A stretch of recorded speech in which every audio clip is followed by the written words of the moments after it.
with a call to order.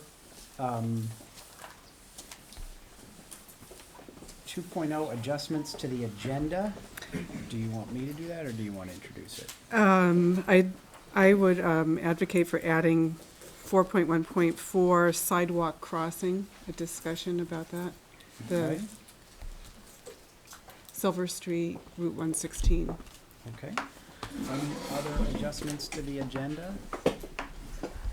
Hearing none, we will move on to audience and communications. We have a few audience members here. Do you want to say anything now, or do you want to wait till provide some input when we get to our discussion matters on the budget? I'm fine waiting unless you'd like to know who I am. If you would like to identify yourself for everybody, that would be great. I'm Catherine Knox, and I'm an essential skills teacher here at Hinesburg Community School, and presently teaching 3rd through 8th grade.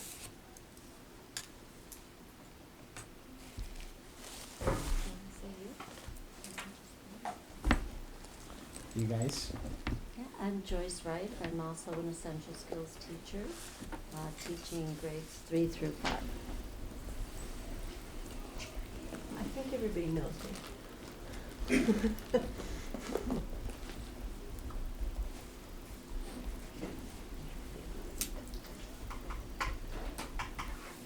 All right. 4.0, right into discussion matters then. One more. I was waiting till you looked up again. Oh, I'm sorry. That's okay. Oh, I didn't. That's didn't- Betsy. I'm She sorry, said everyone Betsy, you're probably hiding knows behind her. me. I thought that was you talking. No? Sorry. No, Maureen Locker, Family and Consumer Science teacher, grades 6, 7th, and 8th.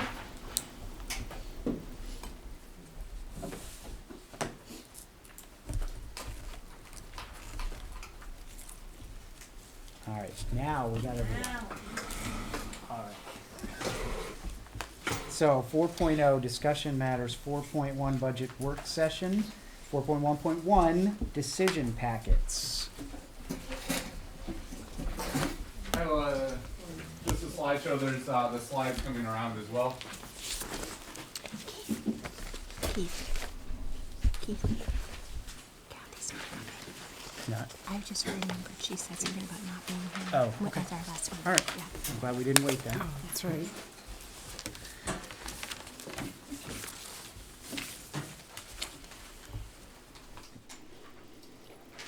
I was just gonna wait until everybody had a copy in case they wanted to look on with the sheets. Thanks, Jeff. I just wanna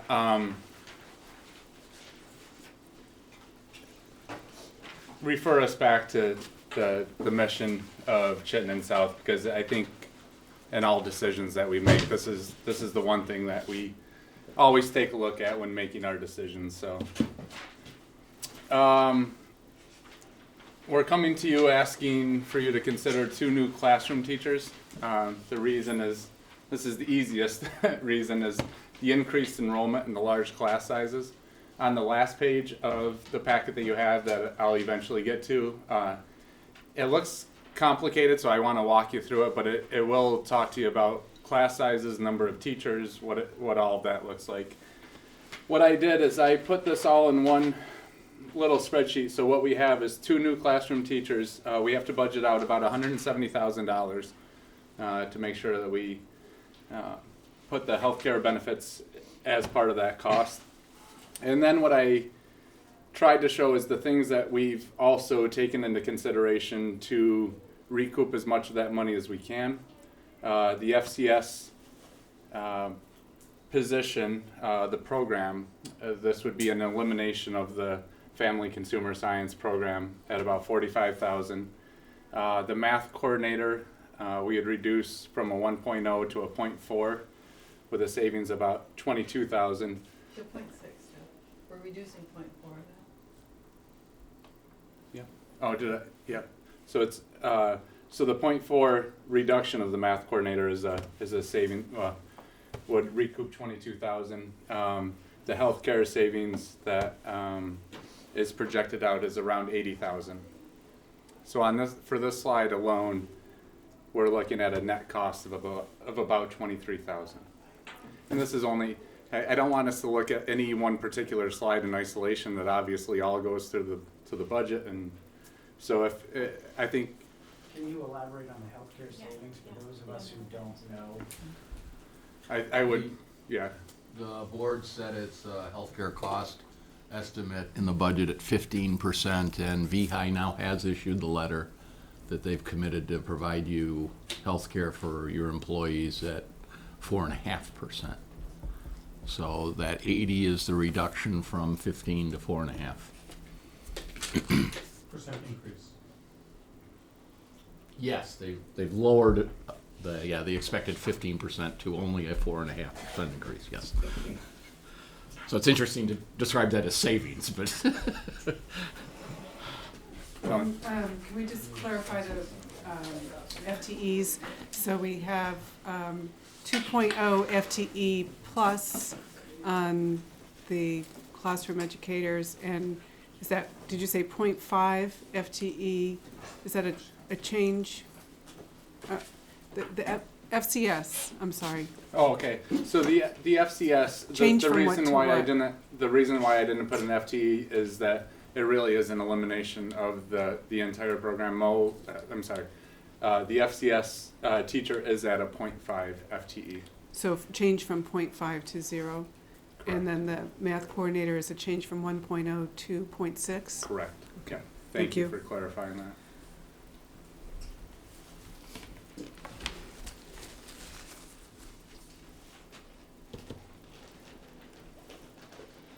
We're going to look at changing our Tier 2 delivery of instruction.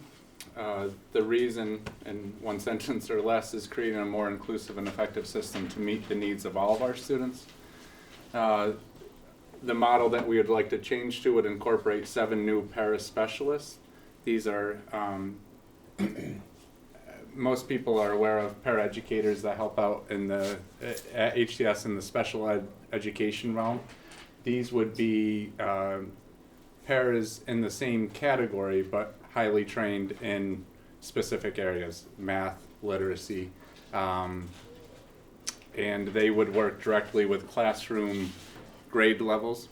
So a first grade or a second grade team would have a para-specialist that they could then take a look at all of the students in second grade, figure out what the needs are, how they could best be met, and then that para-specialist would create his or her schedule along with the team to best meet those students' needs. So it's a more individualized approach to delivering Tier 2 instruction. Currently, our Tier 2 instruction has a combination of push-in, having people go within the classroom, and pull out, doing some interventions outside the classroom. This would definitely be more of a push-in model, providing support for the best first instruction that's happening in the classroom. So that's at a cost of $290,000 is what we're budgeting in order to try to get to recoup as much of that money as we could. We would, we're also looking to add a 0.2 Title I teacher at the primary level, the KE2. Again, the research shows that if you can get the students up to grade level as early as possible, they have a much better chance of staying on grade level thereafter. So what we're looking at is really putting as much resources as we can at the K1-2s to make sure that we do everything that we can to get the kids up to grade level, which the hope would be then there'd be a cost savings later on down the road if there wasn't as much of a need for interventions in the later grades. In order to get there, Allegra and I have had many discussions with listening to the public during the public forum. We did a survey with the HCS staff. We've talked about it at program council. There's no easy way to add this level of support for classroom interventions, Tier 2 instruction. What we have in place for our Tier 2 currently is 3.4 FTEs of essential skills positions, and currently those serve students in grades 3 through 8. Is there any in K2, Allegra? Beside the Title I teacher? Okay, so it's K through 8? 1 through 8. Good job. Yep, so then, just to get to the, putting the 290 and the 18, this would be, to Colleen's point that I should have clarified earlier, 7.0 FTE new para specialist positions. And then the .2 Title I teacher for an addition of 7.2 FTEs, different pay scales, 3.4 essential skills positions to get us at a net cost of $38,000. And then Stacy, I just wanted, before we moved on, to look at the note below. After talking with Bob and Mike Nadeau, it looks like we're going to be able to allocate about $75,000 of Medicaid funds to help offset these costs here, the 290 and the 18. So even though this is showing a net cost of 38, when all is said and done, it may not be that. So Stacy? Sorry, this is for the dummy in the room. I don't understand what tier 2 means, Yep. and I'm confused why the 3.4 essential skill positions is a plus. So it was hard for me to figure out how to, so these would be cost to you, and since we're reducing the 3.4 FTE in essential skills, those teachers would no longer be serving in that capacity. So we would recoup the salaries that they have. And that, so again, these would be new additions, these would be people leaving, positions no longer there. I understand. Not people positions. Tier 2 instruction, so we always think of 3 tiers of instruction. There's the best first instruction, which happens in the classroom. Classroom teacher doing anything and everything that they can to meet the needs of all students. Even with best first instruction, there's often kids that need a little extra support. Those would be considered tier 2 services. The kids that need a little bit of extra support, and the enrichment, kids that are above and beyond, and they also need to be pushed in a way that isn't always so easy with the best first instruction. And then there's tier 3 instruction, which definitely begins to get into the special education. Not 100% of the time, but most cases, intensives, IEP plans, things like that. Any other questions before going on to the next? We're also asking for a student support person, and I allocated that to the middle school. The reason is meeting the social emotional needs of middle school students. The ed quality standards, I would refer you back to the ed quality standards as it relates to student supports. And the reference here is what the ed quality standards say in relation to the guidance counselor position and the ratios that we should be looking at. Right now we're significantly below what the ed quality standards mention. So this person would come at a cost of $45,000. And that's just for what grades? Everybody, or? So the way we're thinking about it right now is that this person would have some coordinator responsibility as well. We have a behavior interventionist on staff currently. It's somebody to really take a look at coordinating the recess times, possibly some of the para positions that I've outlined before. So the primary focus would be middle school at this point, but they would have a supporting role in other grades as well. So is it a credentialed guidance counselor, or is it a different position? It would be a different position.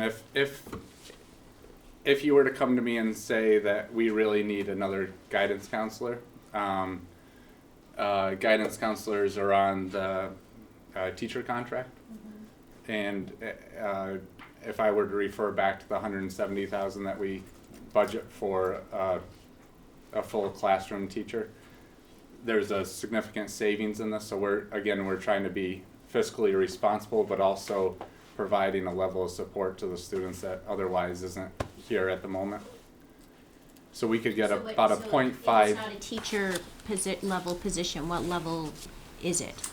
Uh, Are you I would mentioning? want to refer to Cindy. I believe that it would fall under the para contract, and again we would have to create our behaviors support person is also in that non-union position. But the intent is also to relieve the current guidance counselor of certain things. To best meet the needs of our students, right now, the teachers are doing a phenomenal job working with the behaviors as much as they can in class. When there's students that are in crisis or in need of talking with someone, our school counselor is with somebody most of the day. And then if there's a person really in need, the next go-to person is a behavior interventionist. If that person is busy, then Allegra and myself, and what Allegra and I are really finding is that a lot of our time right now is being taken up doing this type of work, which is absolutely okay. It's why we're here. But at the same point in time, every instance that we're taking out, it's less time that we can focus on instruction and the general. If I can interject too, I Yeah. think we're not able to be as proactive as we would like to be. It's still in the reactive mode because it's a very busy place. There are 520 kids here, so and kids make mistakes. That's how they learn. That being said, it would be great if we had that opportunity to be more proactive, and this would allow for that. Yeah, I'm not necessarily opposed to it. Yep. I just wanted to understand. Yep. I mean, I think my daughter's in the school, and she had an issue where she needed to see the guidance counselor, and there was not really capacity, so we actually had to seek outside counseling to get what we need. So Yep. from a personal perspective, I do feel that there's some sort of need. I just wanted to understand what this meant.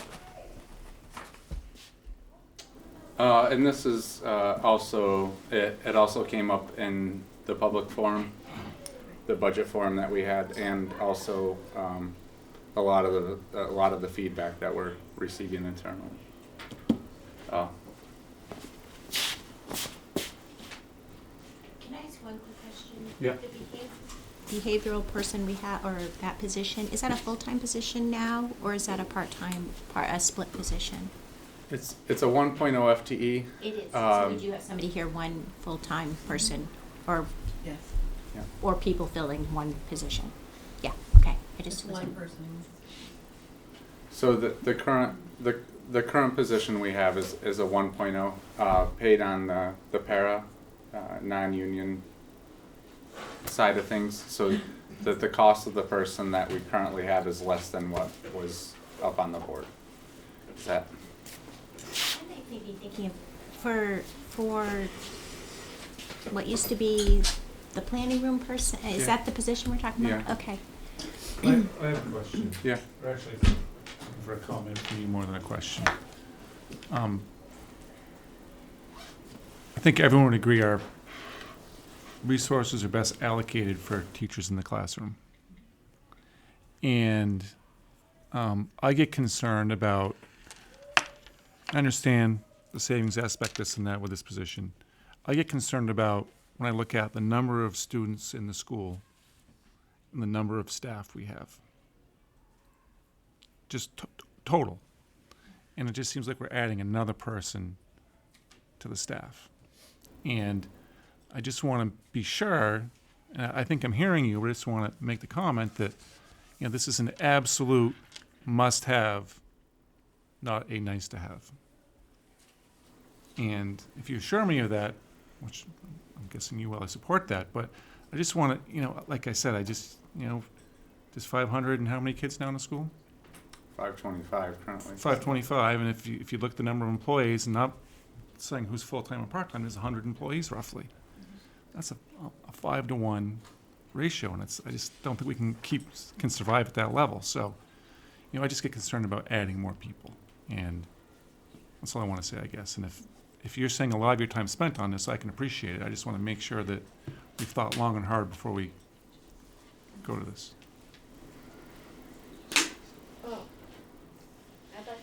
something picking up on that.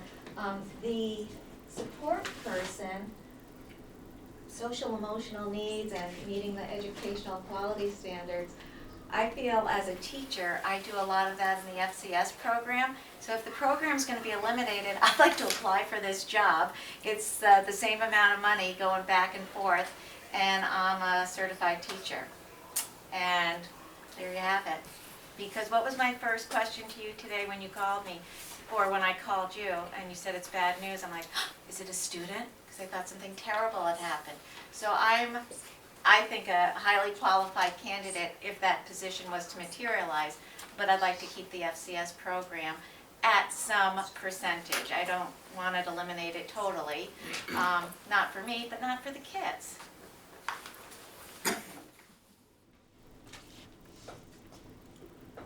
So I thought a lot about this slide, and there's no easy way. I wanted to make it as understandable as possible.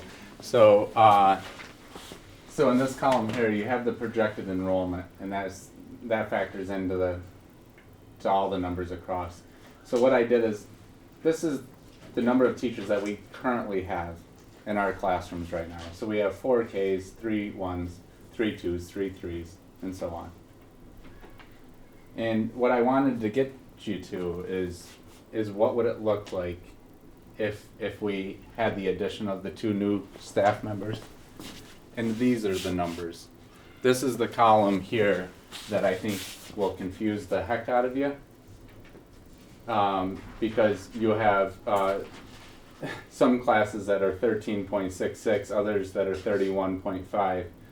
But if we were to move and you were to focus on here's what it would look like, these are the numbers that I think are the most easily understood. Does that make any sense? Because yes. What happens is that teachers move up with classes depending on bubbles, they stay put. So I'm just going to let people take a look at that for a second.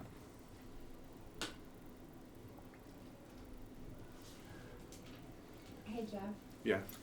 In lieu of adding the 2 new positions, could you put paraeducators In the classrooms to support a larger class size, or does that not work? Everything is doable. The way I would answer it is that from my perspective, lower class sizes or even mid to high class sizes with an amazing teacher will get you the reason why I'm stumbling is the question always comes up, well, how are we currently doing? I think it came up at the last budget meeting. How are we currently doing? And I think we're doing great. I'm really proud of the work that we're doing.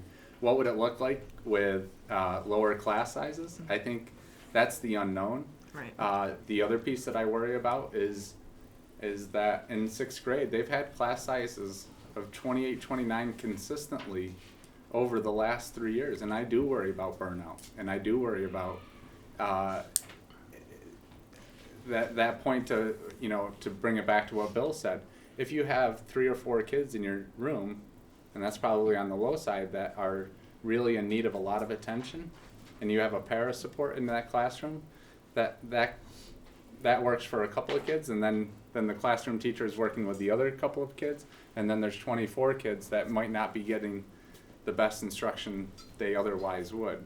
Smaller class sizes allow for less chance of that happening. But having said that, our teachers do a phenomenal job with the numbers that they have. And as you can see, I really want to keep the numbers as low as possible in the younger grades, exactly for the reasons I talked about before. So I think it's really important. And then down here, the 26.5, we had a parent come in, and they're going to register their 8th grader sometime soon, either tomorrow or whenever. And it's just that we're seeing a lot more ads. I'd like to actually get those numbers today. I was thinking about that today. Keith? That was one of my questions, which is I'm looking at the projected enrollment, and obviously the kindergarten number is new based on data that we collect, but everyone else has just sort of shifted down from a current enrollment. I was gonna ask, what kind of experience do you and we have with people coming in at those upper grade levels? So how dependable are those numbers in the upper grades? I want to get you those numbers next week. What are from the start of school till now? What has our population done? Yeah. And I'm almost positive it's gone up by 10. Just again, off the top of my head. I would just say 10? too. You said 10? Well, we had 3 come in just in one boom, 3 kids. Yeah, so I would say 10 in addition. But those are all, and I want to be clear, those are all captured in the numbers you have here. Yeah. But the same could happen next year. I don't see the opposite happening. Paul? I was just gonna say, like, on average, through the summertime, it seems like we add 2 or 3 6th graders at least every year. And I know it happens at other grade levels as well, but I just know that one in particular, but 2 to 3 definitely. And as we've mentioned, I mean, it's a great thing that people are moving here and things like that, but there's no numbers on here that I guess I'm erring on the side of caution. The 7th and 8th, 26 and a half, that's significant, but it's doable. Stacy? The reason I asked the question about the paras in the classroom is it seems like it's a way to get more support in the school for less money. Yeah. And I'm familiar that that's how they're handling it at the Charlotte school system. I'm not saying that's how we should do it here, but I'm wondering if there's some sort of discussions between the principals or whatnot to see what other schools are doing that works for them when they're facing these same types of issues. And maybe we might want to try some of those strategies. That's why I guess I had asked. Yeah, we have a great relationship with the CSSU administrative team is fantastic. So we do spend time during the acronym is our lead meetings, and then there's often times where building principals will get together outside of the school day and meet just to be able to talk about different ideas, things of that nature. Having said that, what I've grown to appreciate is how uniquely different each and every school is. So it's great hearing other ideas, but then you kind of take the information and what's working well in other places and apply it to what you feel is going to be most beneficial to your home school. Joyce? I'd just like to speak on behalf of Essential Skills in Tier 2.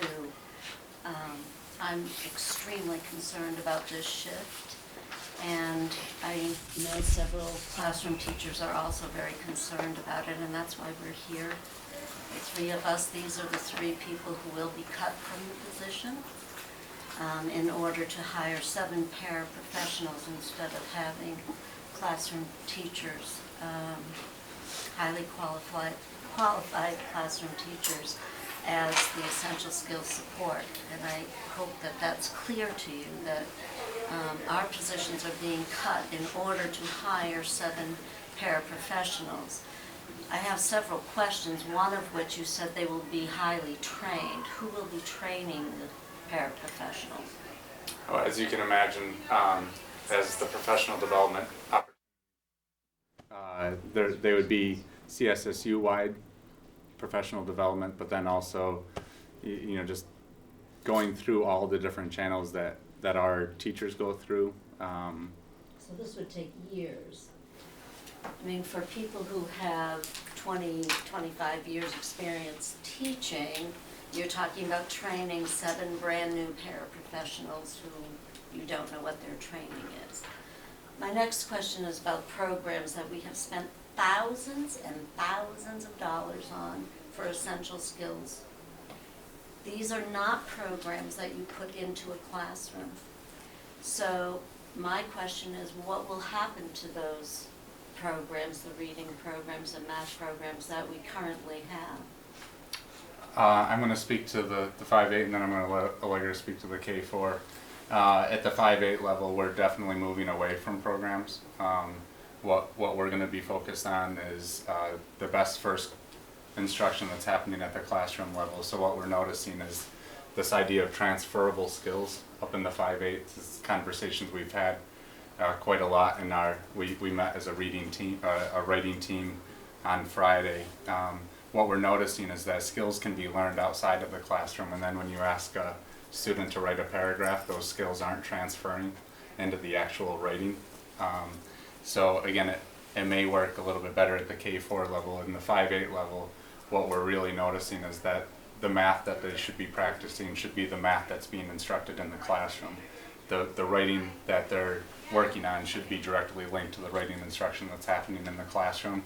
Anytime that you have programs, the best intentioned programs may not transfer into quality results on the other end. So it's things that we're definitely looking at, but that's at the 5/8 level. So Allegra, if you want to speak to the K4. I would say that that's very true, K4, and we've, in conversations now with people, the transferring of skills is something that it's really essential to keep looking at, because kids may be able to get certain skills outside of the classroom and that small environment, either a 1-on-2 or 1-on-3, but when they're in the classroom, they're not able to transfer it as easily as we would like. I also think that when you have one person highly skilled, you're absolutely right, high quality of instruction, but serving over a number of grades, they are limited by schedules, you're limited by many things. And if we have the flexibility within the classroom, the support people can be in the classroom, out of the classroom, whatever the needs of the kids are within that grade level. And I think what we've tried to do, and it's not part of the slide because it's a change we're not making, is our Title I program and our the Title I tutors. I'm not quite sure what their category is, but they're paraprofessionals that are there. We are keeping them at kindergarten and first grade because, as Jeff said, that's really where we want to support the best first instruction that's happening. So to keep that support there for them. The only other piece in that, Joyce has something in it. One thing that Allegra made mention of is that, and it kind of goes to Stacy's point, is that when you do have a paraprofessional in the classroom, oftentimes you think, well, the paraprofessional is the one that's going to be providing that Tier 2 instruction, where in a really great model, the entire class is working independently and the teacher can pull, the highly trained teacher can pull the Tier 2 students into a small group and give them that high quality instruction to get them on the grade level. And I'm not, Keith, you can facilitate from here, I don't know. I'd like to give Colleen a chance, the board members a chance to ask questions. Okay. I'd just like to clarify the approach going forward and just, the thinking. I would not like this to be characterized as swapping paraeducators or swapping swapping teachers for paraeducators. I think that just really might send the wrong message. It's not really what we've ever supported, and I know that question that you asked earlier was based on just your initial assumption, but as board members, we've never looked at swapping one set of staff for another set of staff. So I just want to make that clear, and just clarify my understanding of what's being presented is really promoting a different model of instruction, that it's an approach that would allow for more teaching to happen within the classroom and keeping kids in the classroom. Is that correct? Yeah. So it's a strategy that would allow for keeping kids within the classroom instead of a pull-out model. Is that simplifying? I can give you a great example. So again, at the 5/8 level, where we notice students falling behind in reading, writing, or math, the first thing to go normally is world language. So then what happens is that the kids are pulled out of world language to get their Tier 2 intervention at that time. It makes a little bit of sense. Let's focus on reading and writing, and then they can incorporate themselves back into the world language when they make the gains necessary. What we're noticing is that I think we have 11 seventh graders. And Catherine, you can correct me if I'm wrong. I think there's 11 seventh graders that are now pulled out of world language.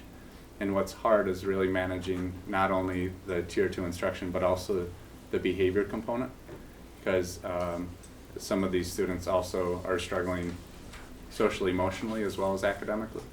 So the model that is currently in place is that the students that are struggling are all pulled out at the same time, and then are all expected to then be in the separate pull-out intervention that will produce academic gains. That's a really big reason why I took a really close look at changing the model, as you said. I mean, we still have to meet these students' needs, but in a different way. Can I just ask a clarifying question on that? So when in the current model, when students are pulled out, they're pulled out in a group, they're not pulled out one-on-one for one-on-one instruction? At the 5-8 level, it's all in a group. It's always in a group. In K4, there's a little bit more flexibility, especially in K1. Sometimes it's 1 or sometimes 1 to 2. I think it's smaller groups. Okay, thank you.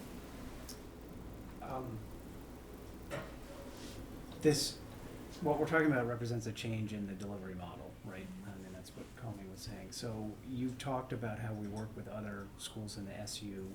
Are we on the leading edge here of changing this model to something completely different? Can you speak to what other schools in the SU or around the state are doing and whether this is based in best practices? There's a continuum across the SU. I think that it really is a continuum. I mean, so the sheet that shows that is a very, very complicated sheet with lots of boxes. We'll say that there are other schools, Sheldon in particular, that has a model that is more like the model they're proposing. Although it's a little bit different, the specialist, because it's a higher paid para, I mean, I think one of the things we're quite confident about is that the quality of person you get applying for that is pretty high, because it's a pretty good salary. It's an hourly rate, but it's a pretty good salary. And the model Shelburne uses is they have specialists like reading specialists and math specialists, but they're not centered on the classroom. So we want to look for that high quality person that's more centered in the classroom. Shelburne also has something called team paras, which is not this at all. This is not a team para that, would also do other things for a classroom teacher. This would be someone who would work with first grade level team or second grade level team and look at the needs of kids with the classroom teacher. How do we provide support for these kids, still looking at the first best instruction? So I guess my thinking on it is that I think a lot of our thinking is on the leading edge, and I'm actually pretty excited about where we're going. The other piece too, and it kind of goes back to Bill's point, is that we've been on this journey ever since I've been here of major budget reductions. And through those budget reductions means loss of personnel. In the last 4 years, I'm not sure what the number of bodies that we've lost, but the point that I heard a lot of last year is that at what point do you begin to see the effects? And this year is definitely a year where it seems like we're chasing our tail more than we have to catch up and to be ahead of the curve in the proactive instead of the reactive. And I think that a lot has to do with, for me personally, the delivery of the tier 2. There's a lot of time that I've been spending on that model as it currently stands, and I classroom teachers, as Allegra pointed out, I mean, they're some of the ones that are also asking for more support within their room.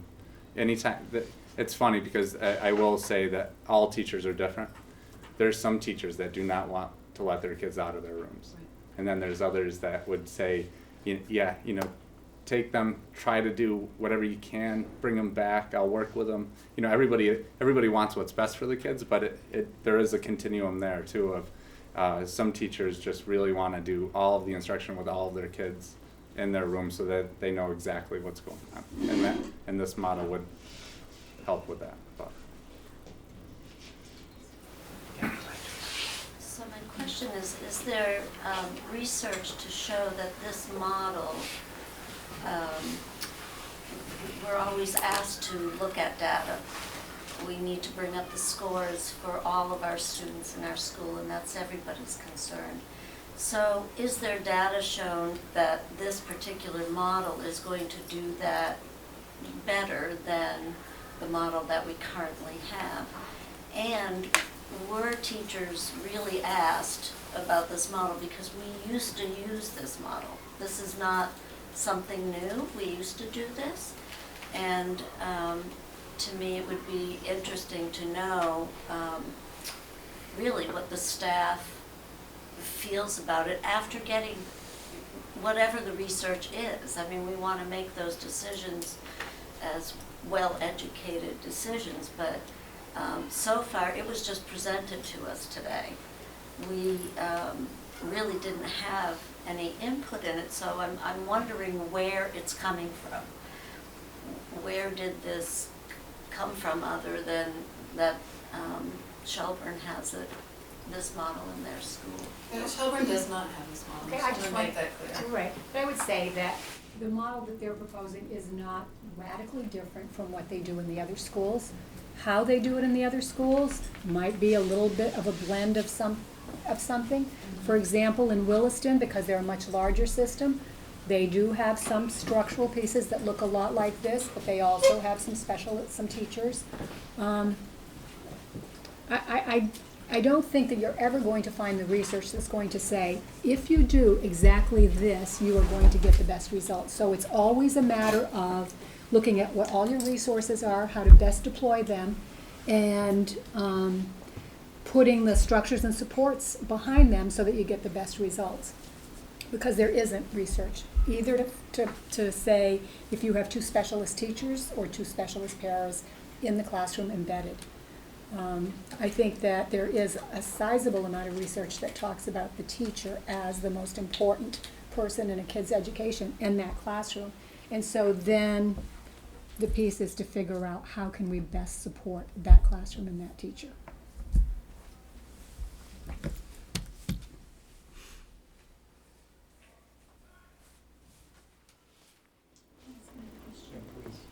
So, I just want to go back, this is a little different topic in terms of the numbers, and completely get that we need to kind of reverse and start adding teachers. But we did move to this single grade model. And are we going to look at a possibility of going back to having combined teams where there's a little bit more, maybe we're more nimble about the numbers?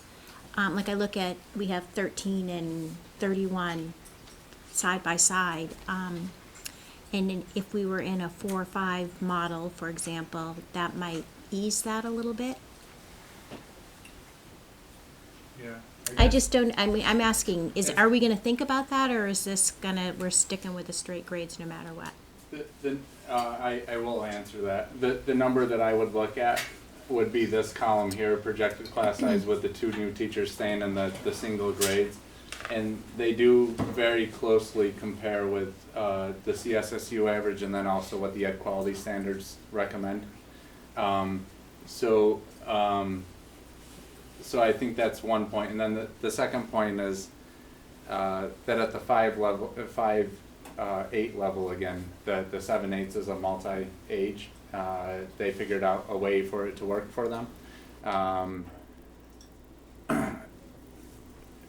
The amount of instruction and the focus of that instruction, so whether it's bridges or literacy program, literacy curriculums, things like that, it's so intensive on teachers in terms of the planning and the preps and things like that. So I could see a potential model somewhere down in the future that I would look at with a 5-6. The way the 7 and 8s do it is that everybody teaches one subject, and they have it so that at times it's multi-year, multi-age, and other times it's straight grade, depending on what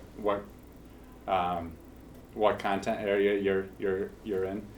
I would consider that with the 5-6, and then I'll let Allegra speak to the K4s. Well, I don't think if I look at what the numbers are now, I don't see how it would benefit us at this point to do multi-age. I also think it seems, I haven't been here for the history of what's happened in Hinesburg, but it seems like there was a commitment that was made to straight grade, and to start, there wasn't?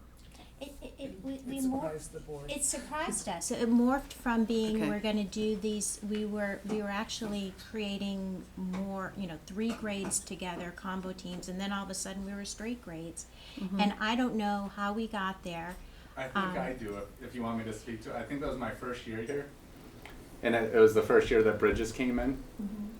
And thinking about planning for 2 years of Bridges instead of 1. I really believe that might have been where it came from, but again, that's just my earliest recollection of, but I didn't know that, I didn't know how it was presented to you. Right. It does seem if a 5-6 grade was put together, we wouldn't have to add a teacher and we'd be at a 24 class size, which is the CSSU average. So it does seem like it would be beneficial. Well, I mean, if you look at the 4 or 5 grade level, you just flip-flop one teacher from grade 5 goes to grade 4, Right. for example, just simplifying it. But the push that Lisa, not the push, but the I'm the just place where, perhaps there's conversation, and I have no idea what's going on in the school with grade 6, 7, 8 here. I can't speak to it, but it seems like there might be some relief for the 7, 8 if some of the 6, if there were an additional faculty member for grade 6, that there was some easement with working So with. one of the things that happened when he first came, when Bob made that change, I was a 6, 7, 8 teacher for a year. Yeah. But I'm not licensed 7, 8, so it put me in Yeah. a really uncomfortable position. I'm fine with Yeah, teaching it, yeah. but I don't wanna Right, have right. a position where down the line something happens and Right. Well, right. actually, I will say this, we cannot place people who are not highly qualified for the area that they're instructing in. The entire SU suffers if we do that. So I know you're not I'm not saying that, but I just suggesting want to get at even that, the we 6, can't 7, assign 8. people.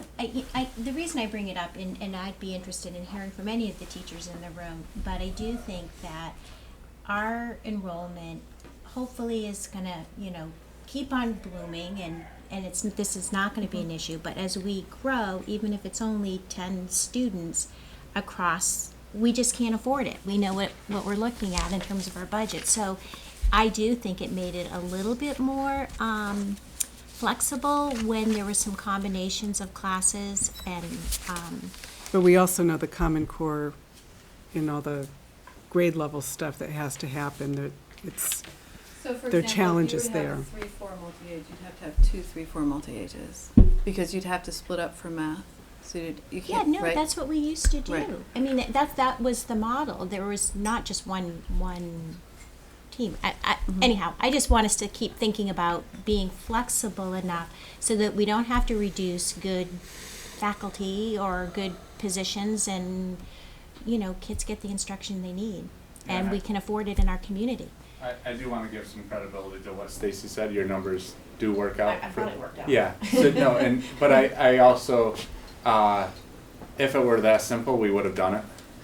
There's the logistics that the 6th graders upstairs, the 5s are downstairs. There's that teaming aspect where Paul and Angela are this cohesive, just their team upstairs is running at an incredibly efficient and successful rate, where I would worry that, again, looking at a different model I would look at, I probably would want to spend some more time looking at all the implications, because the amount of time that they would need to plan to talk about kids, because all of a sudden their team would grow from a potential of 46 to 97, and it's just a lot of kids to make sure that you're doing everything that's in the best interest. These, even though the 7th, 8th are 106, they have that common time to get together and plan.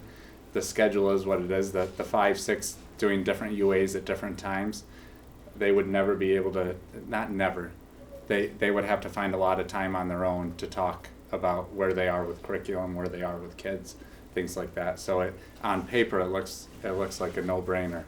And for me, not having that perspective of the implication to the classroom, it seems like a smart decision to be able to preserve programs that are in place. And then you don't have to also then add an extra classroom because it's also physical space, right? So it's not just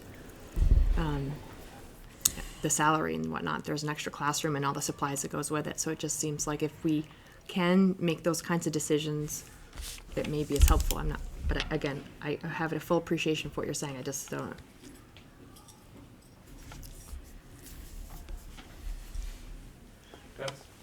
Oh, I'm sorry.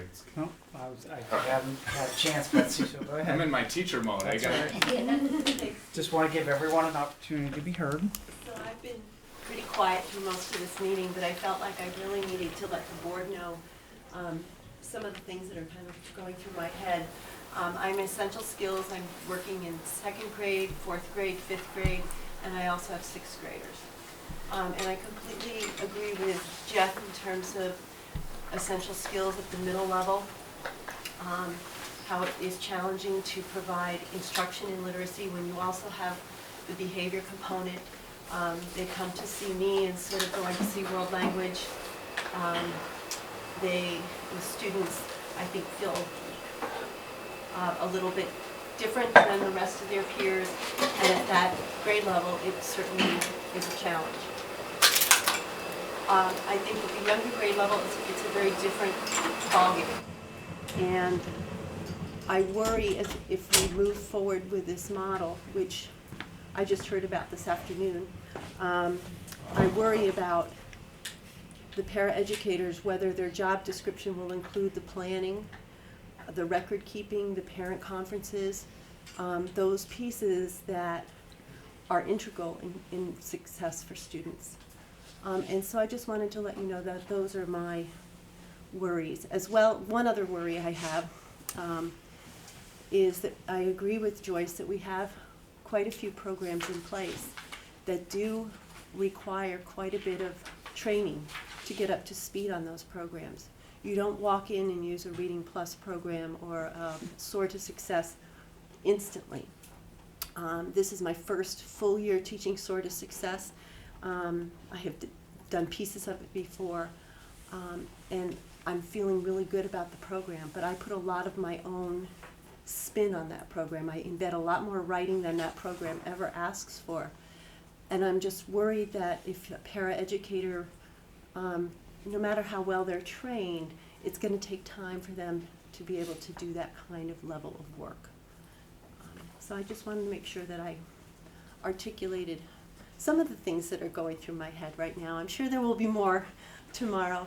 And I don't know what the board's time frame is, and I don't know if it's possible for at least some dialogue maybe with our administrators about this model, because we live the essential skills each and every day, and this was something I think we'd like to have a little bit more, if not an opportunity to weigh in, just an opportunity to hear more of the details of the thinking behind it. For example, if you have one paraeducator for all three third grades, what will that look like? How will that play out? I'm finding that hard to go through in my head, having lived with third grade for a while in this role. So I think that's what I'm wondering about. And may I jump in also? Excuse me. To add to that is that between the essential skills teachers sitting here, I think we've got 60 years of experience Did you plus. have to put a number on it? And one of the things that I like to pride myself on, and I've seen the same come from the colleagues that I work with, is that when we have a student who is in need of extra support, we are experienced enough and have enough knowledge of so many different kinds of things that we can take these students and very quickly know what's working and what isn't working. And because we have the knowledge of so much, we can give the students really what they need. We see them, we have the experience, we have lots of different things at our fingertips that we've used through our many years of experience to know very quickly what a student needs. And I have seen tremendous growth from students, and from the years that I worked with middle school kids, my goal in the middle school was to get the kids so that they could go to the high school and be independent. And it works. What we do really works for these kids to help them to get to a place that we are providing them with the essential skills that they need so that they can go into the class, whether it be a pull-out or a pull-in model. We're able to provide them with so much of what they need so that they can become independent learners.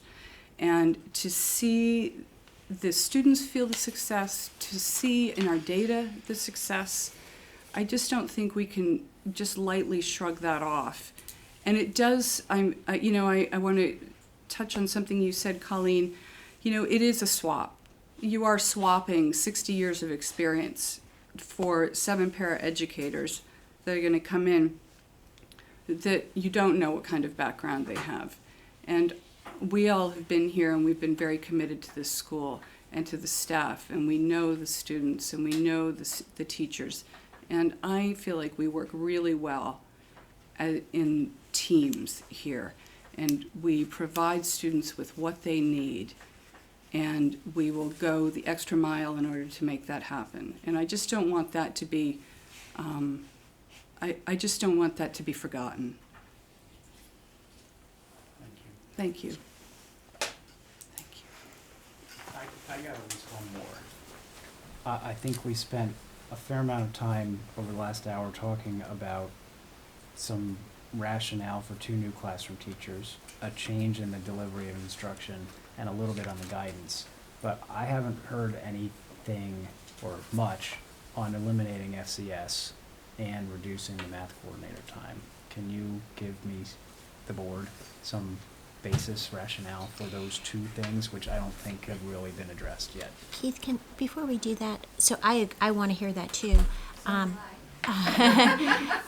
in terms, Jeff, in Allegra, before we meet again, is it possible, I would really like to have a better understanding of the difference between essential skills teachers, like what that looks like, how many students that is. Can we get a little bit more in-depth information about that position in our school and how that works and all of that kind of stuff for our next board meeting?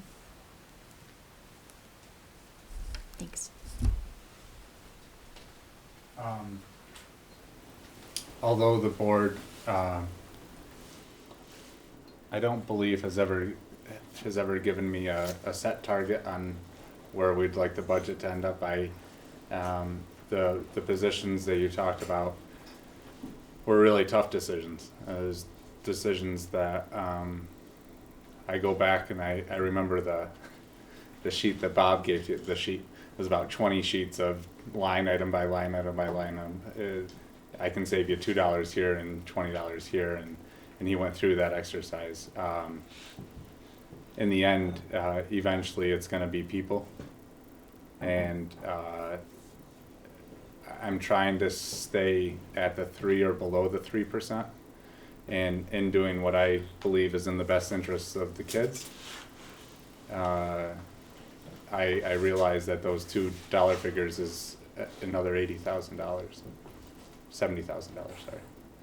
So it was just I had to look very closely at what we had, what we felt that we could cover using other capacities.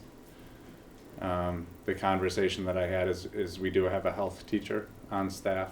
We do have a school SAP, who both of those positions together could fill a portion of what our FCS classroom was able to provide. Would it be the same level? Absolutely not. But in order to meet the ed quality standards, it was one place where we could go where I felt like we were still meeting the needs of the students. The math coordinator position, it's going to be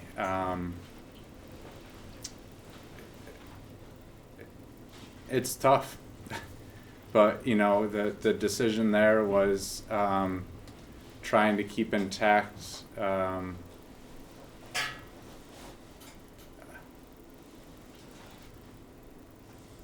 I think a little bit will fall on Allegra and myself in terms of the literacy coordinator and the math coordinator, for example, were integral parts of writing the school action plan.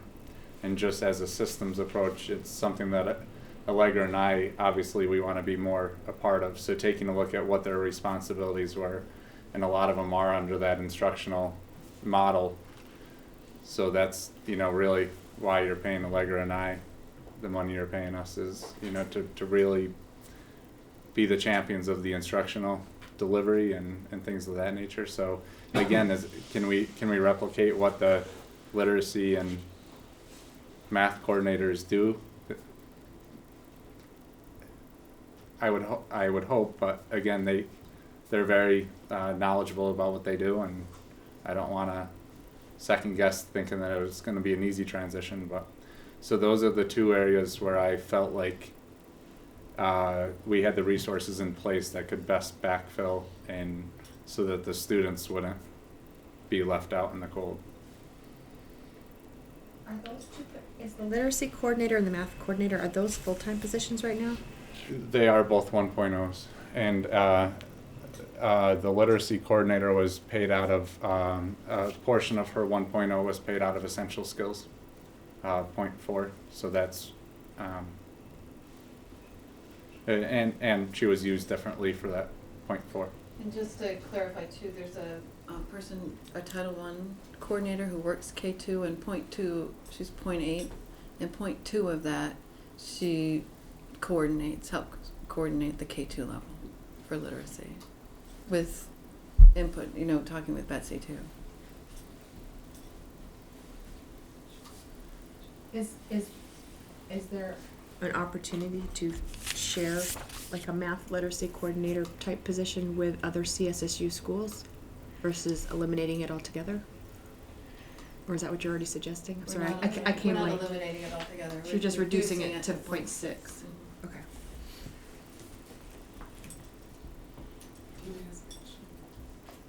I'd just like to speak to a couple of things. And I'm not sure what the FCS program is like now,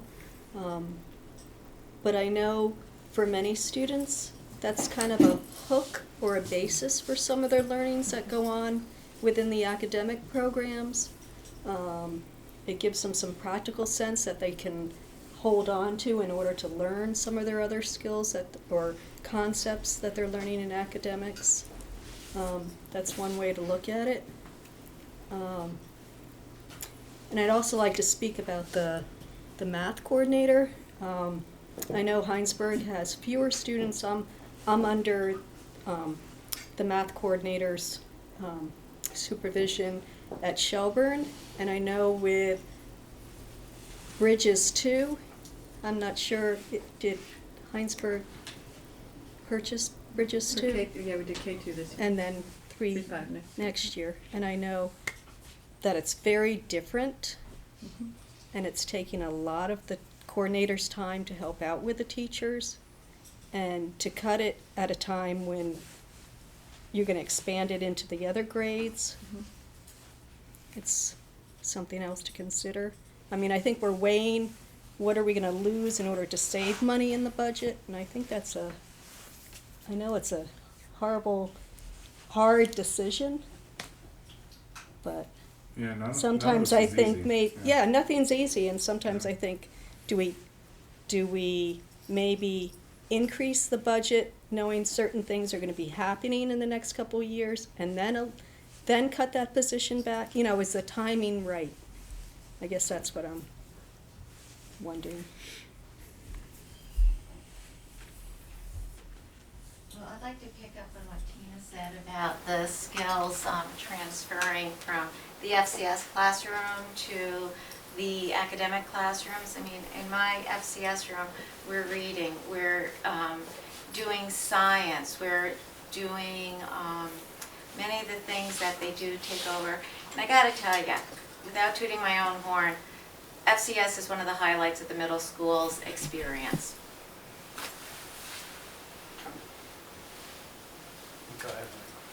I got two comments.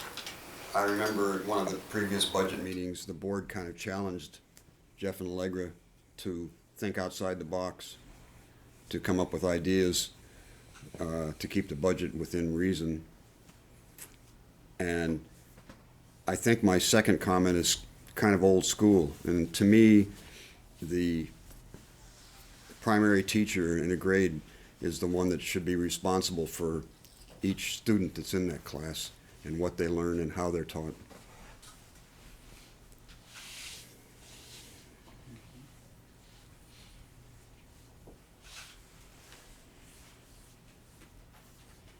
Any other questions or comments?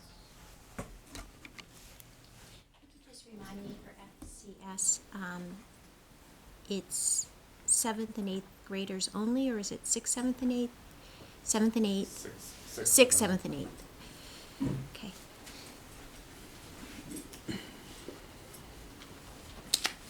All right, so, did you have something, Stacy? Another question, comment?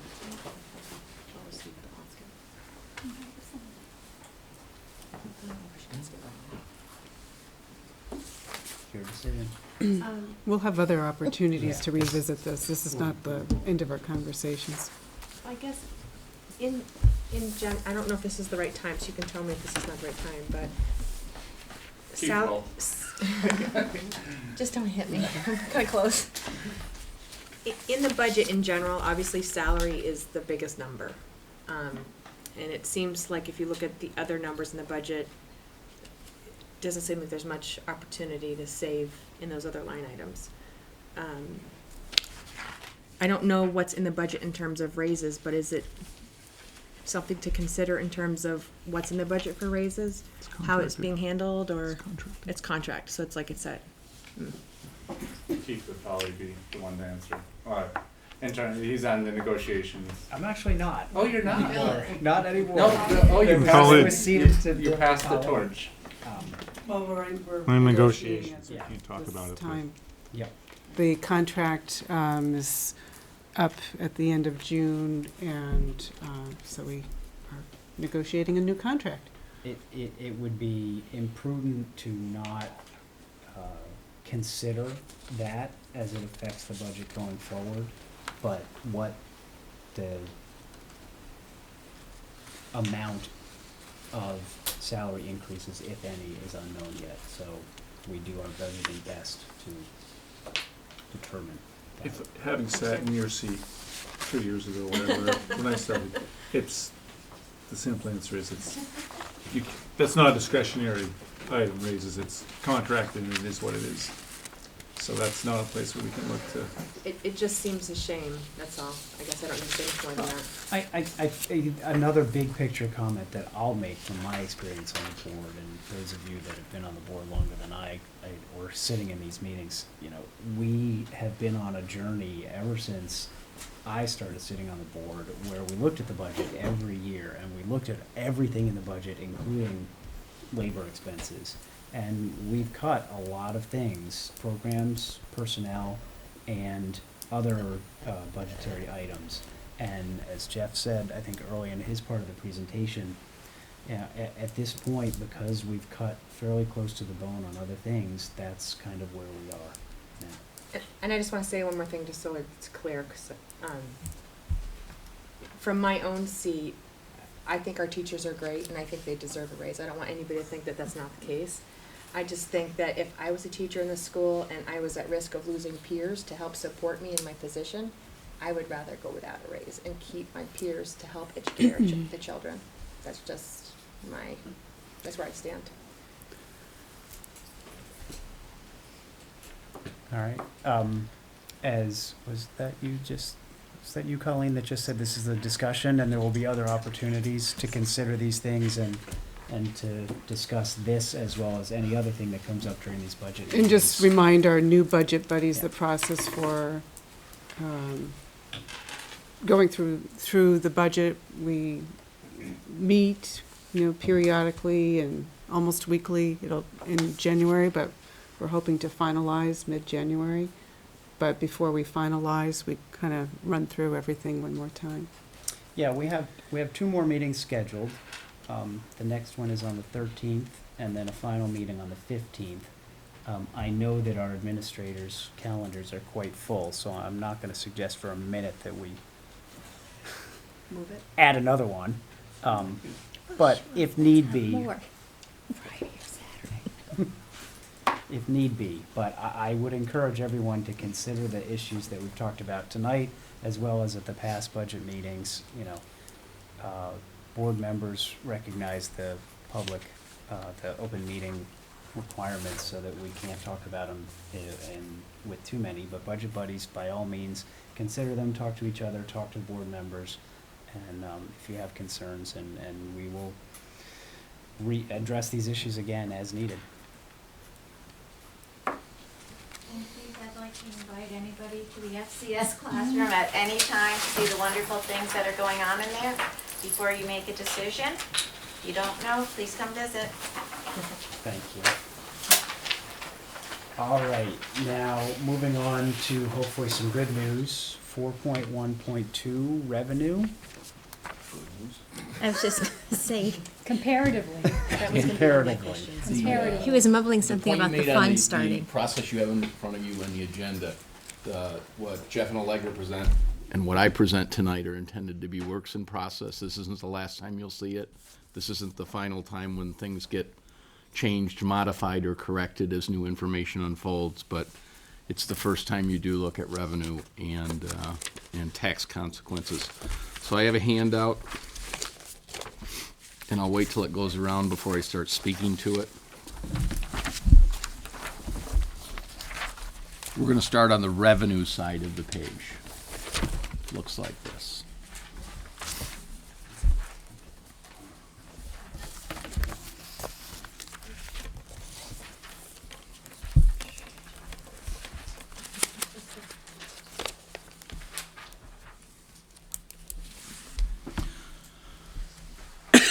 The first sheet is titled Budget Very Early Revenue Estimate, intended to be a way of saying draft or version 1 or whatever.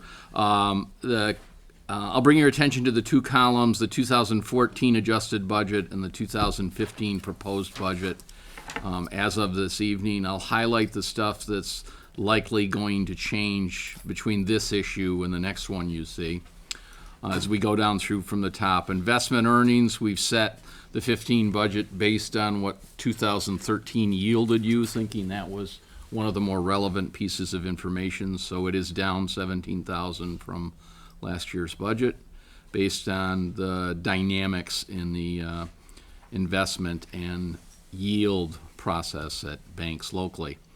Tuition is looks to be the one remaining student attending Hinesburg from St. George. We will update the Peck Estate revenue. That's from a local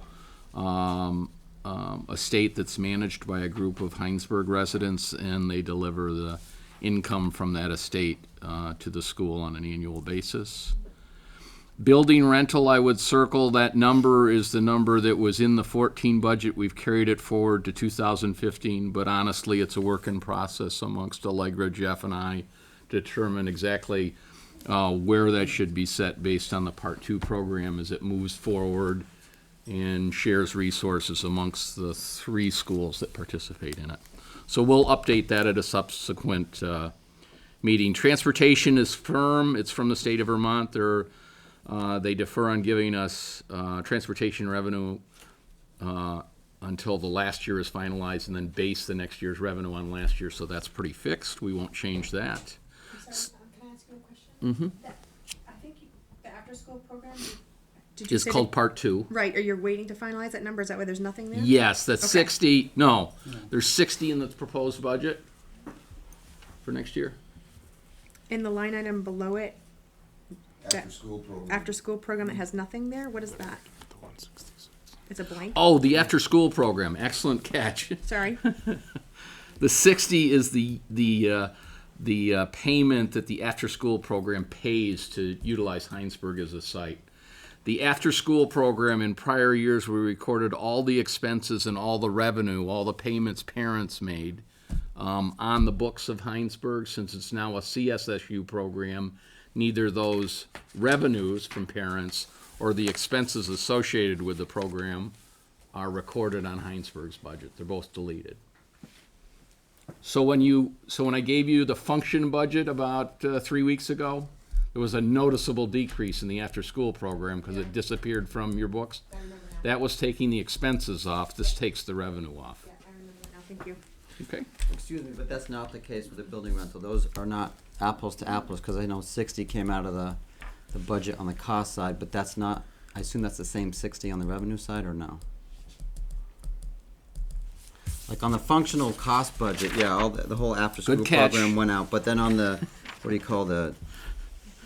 Good object catch. summary? This 60,000 revenue that's shown in 2015 Yeah. is a 60,000 payment from CSSU to operate the program here at Hinesburg for 2015. And the books, the financial books for 2014, it was a payment in building rental, but it was also an expense because it was an internal Hinesburg program paying the building rental. So at that's the end why of the it day, the after-school program will generate some revenue for HCS. Other than that, it's all off the books. Right, yeah. All you're gonna see this time forward is the net proceeds in building rental. Okay. You'll see no other entries. Gotcha. Okay. Transportation we've done. Special education, the state of, what state am I in? Vermont has yet to finalize those numbers for us. Laura has provided the service plan to them in mid-October. They continue to work to get us final revenue numbers for next year, and once they do that, we'll adjust those. We'll have that before your next meeting. IDEA is pretty firm from the federal government, and we have adjusted that for sequestration. And then Medicaid is what we draw out of the school's Medicaid fund in support of the program next year. That 39 is the number short of incorporating the recommendations Jeff and Allegra made in their earlier presentation, so it could go up significantly. So that gets us to total revenue for the year of $1,184,000, a significant decrease from last year, primarily due to the removal of the after-school program. Question? Has a corresponding decrease in expenses of the same amount, right? Yes, yeah. I don't have that sheet right here in front of me, but yes, you'll see it correlates with what we took off the expense. So the 75K that was mentioned earlier for possible Medicaid, that's That would take the 39 up by 75. If in fact we're drawing an entire 75 more out of Medicaid next year. Okay.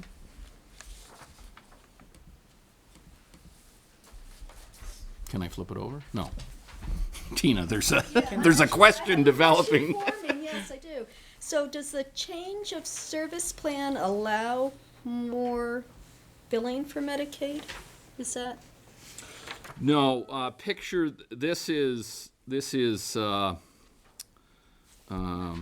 revenue that's already received for services behind us. This is how we're spending it. So the two of them have an account called Medicaid proceeds.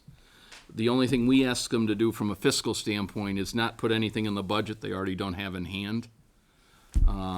So they've already got to have received the credits to warrant using it for some type of program. And then It's like it's already been billed, but we don't put it as revenue until the it's next not only year. already been billed, it's already in hand. They have the cash in hand. There's requirements on what you spend Medicaid proceeds on. You can't just spend it on It's like for existing stuff. yes. Yeah. It has to be a new program. It has to move some change in the school forward beyond where it was at the current year. And is that Medicaid fund refilled? Yes, the school last year earned about $56,000 in annual proceeds from Medicaid.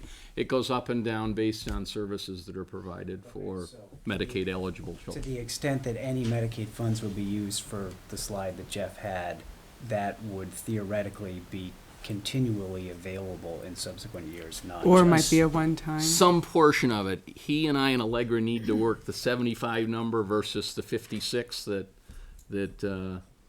we get in year to year because they don't quite match. But we'll figure that out between now and the next meeting. And I want to reiterate a point that Bob said, is it does, that money needs to go toward new programs.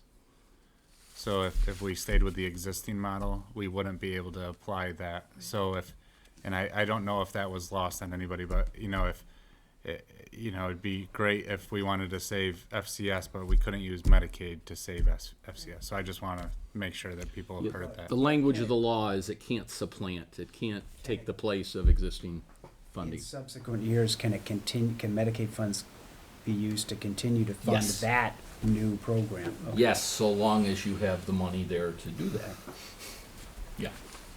I'm sorry if I missed it. The education spending grant, is that number final or no? Oh, that's a good question. So the education spending grant is the money that you generously receive from the state's education fund in support of educating the children of Hinesburg. So this is where the property taxes come into play, yes? Yes, but not on this sheet of paper. Okay. How that number is calculated is you take the total budget that you warn, the $8,788,000. You see that down at the bottom? Yeah. You lower it by the amount you're going to yield in local revenue to support your process here, and the state generously pays the rest out of the education fund. Have you ever thought about presenting it that way? Because plug. it's almost like it's your cost minus your revenue equals what the rest of us the taxpayers have to But fund. that's I chapter know 2. you guys have, I know you guys have presented it a certain way, I'm sure, for years, and I'm sure it's well established. But one other thing just to think about, because I know something that I always look at is there are some things in the revenue budget that are directly associated with items in the cost budget, such as the special education. And I'm always looking at, okay, I get it. If I really want to know what the net is on special education, I have to go through the revenue, add it up. I have to go through the cost and add it up, take the difference, and that's the net. Same thing on transportation. It would just be nice, maybe as a footnote or somewhere along the line, to be able to do that math for the taxpayer to read, in the annual report. I think it's a great idea.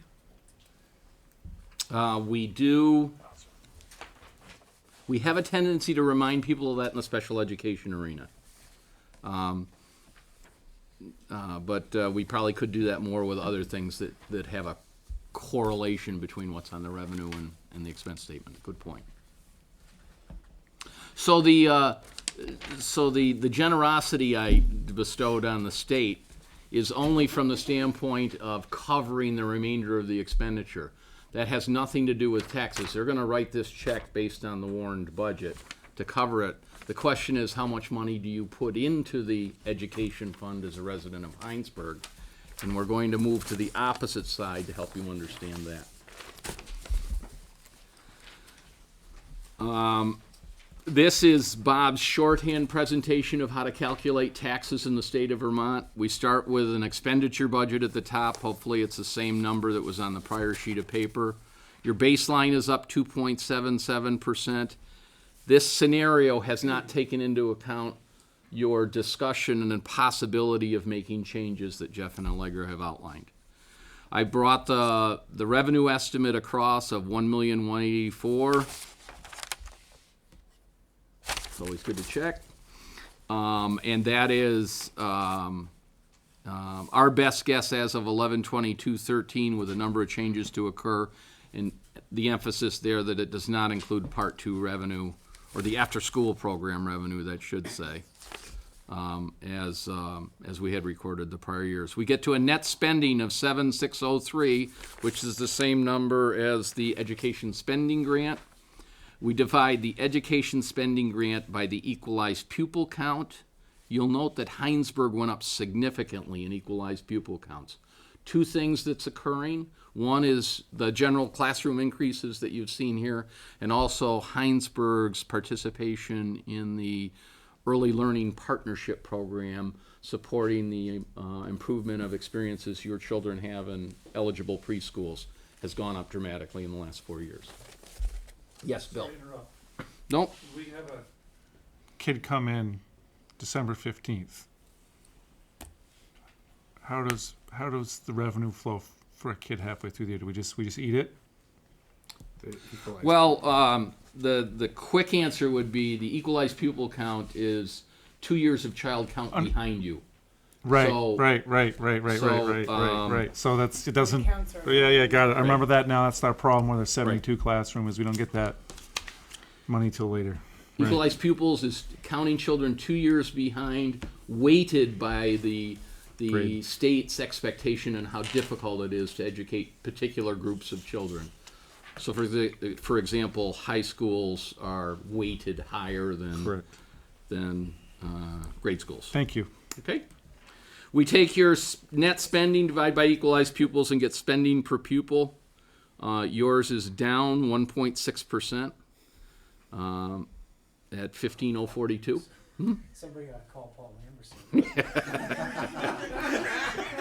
Why don't you just wave to him? I'm sure he's watching this right now. Hi, Paul.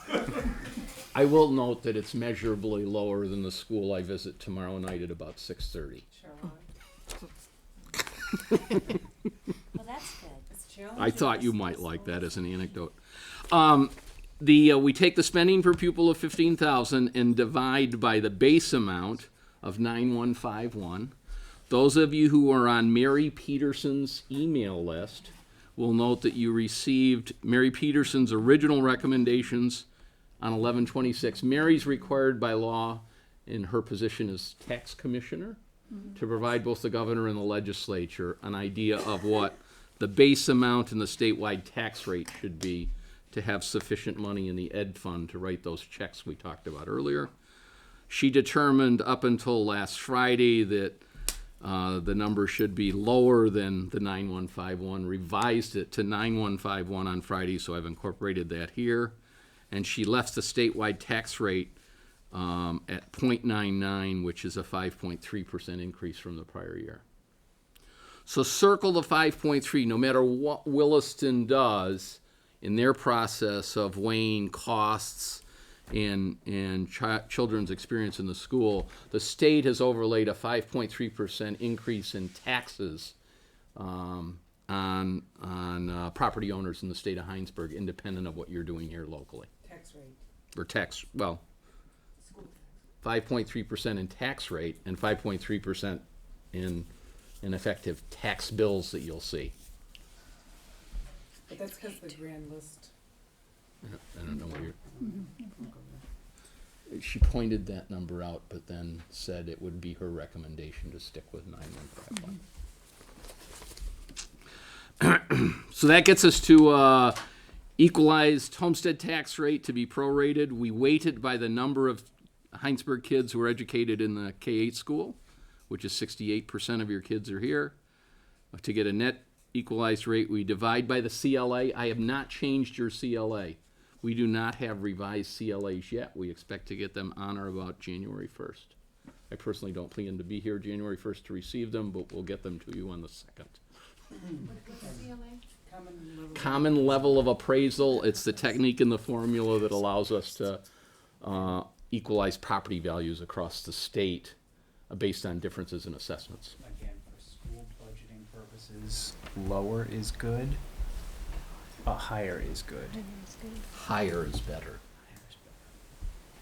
I mean, the burden's the same. The actual dollars out of pocket would be the same. It just the tax rate moves up and down. Yes. For example, when we get the number, Keith, if your new CLA is below 97, not so good. If it's 104, pretty good. Which makes our tax rate lower, but again, the dollars out of pocket would be the same. The check's the same. Yeah. Do you have any prediction? I do not. No, I that's do not not. something The- you can. you're probably collectively better at predicting. It depends heavily on A, whether your assessments have changed in the last 2 years, and B, whether property sales are tracking with assessments, are landing higher than the assessed value. Because if they're landing higher, this percentage is likely to drop. Or, so it'd be, those of you who read all the property sales and would be better able to do that than I would. The bottom line to all that, you've been very patient in listening to me as I go down through the column, is that given those sets of assumptions in the baseline budget, you're looking at currently a 5.6% increase in property taxes for property owners within the town of Hinesburg. Well, just compared to others that are up 13% and colleagues around the state that are talking about 25 and 30% increases. I think, everyone, maybe I'm the only one. I kind of, before I was even involved in this, it was really confusing, but it's still confusing to me. The number I look at is the percent increase on the school budget. And I think that's what most people focus on. Everyone agree? The net or the costs? So when you, the percent increase on the school budget. On the cost, though? Or the net between the cost minus the revenue? No, the total school budget for the year costs, I think, is what people, so if it's 8 million this year and 8.1 million next year. But when you do things like you're doing with the part two, that doesn't really, Or transportation. people are gonna see through special that. ed, or Title I. I understand, but I just think that, It's a better number than tax rate. I think most, I don't know, my perception is when people look at how we're all doing as a staff, administration, and board, that's the number people tend to track to more so than their tax rate. I could be wrong, but. That and the equalized per pupil. Right. So I was thinking about Paul. Paul, when he was the school board chair, really looked at that equalized pupil. Right.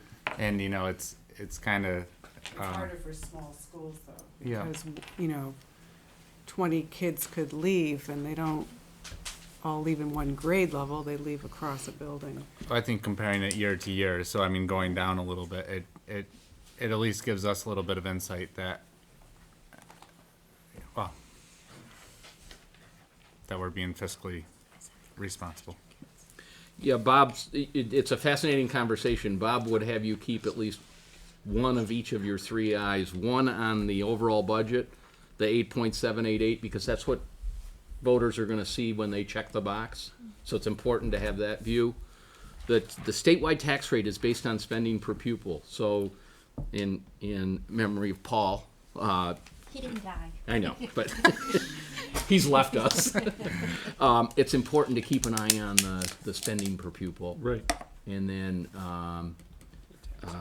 clearly we're raising money on the shoulders or out of the pockets of taxpayers, so the bottom line down at the bottom is worthy of your attention as well. Those three numbers. You didn't mention the two vote and the penalty. I take it that's because we're not It's gone now. Two vote is no the two longer vote is law. gone? They didn't? Yeah. Okay. All No, right. they left Montpelier last year and did not extend it, and you're well below the penalty threshold. The feature of state law has a provision that if you go above 16, I think it's this year it's 16.4, then you're taxed at twice the rate than you were being taxed to get to 16.4. 16.4 per pupil. For spending per pupil. Can I revise and update that next? It starts with 16. I'm just not sure you were below it, so I didn't. We're in the comfort zone. I didn't well in the waste comfort time zone. further, but it's above you. So, and I probably should have asked this over the phone at some point, but you said keep your eye on that 5.3 when you get to the bottom. Am I right in assuming that if that 5.3 Mary Peterson recommendation 1126 wasn't there, again, if it was at a 0, that the tax rate increase would be 0.27? Not a bad, in rough terms, not a bad use of math. Your budget, what just done is said the tax rate or tax increase is of 5.6.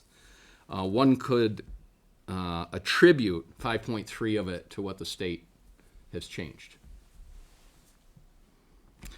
Mary would attribute the 5.3 to what collectively all schools in the state of Vermont have done with spending, necessitating the need to take it up to cover expenditures. But what I heard Dave saying a little bit before, I think, is how do we present the information so that it's understandable to the community when we do present? And I wonder if we take a look at that piece in some in some way. Mm-hmm.